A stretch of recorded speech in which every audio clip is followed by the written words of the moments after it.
Das Versli heisst, zwischen gelben Schlüsseli liegt ein gefärbetes Ei. Und so fängt es an. Zwischen gelben Schlüsseli liegt ein gefärbetes Ei. Der Peterli hat es gefunden und trägt es im Nestli heim. Zwischen weissen Margritli liegt ein gefärbetes Ei. Das Vreneli hat es gefunden und trägt es im Nestli heim.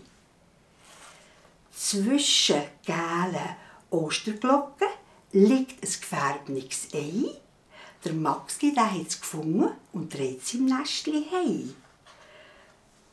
Zwischen roten Bellis liegt ein gefärbetes Ei. Susi hat es gefunden und trägt es im Nestli heim. Zwischen blauen Vergissmeinnicht liegt ein gefärbetes Ei. Der Franz hat es gefunden und trägt es im Nestli heim.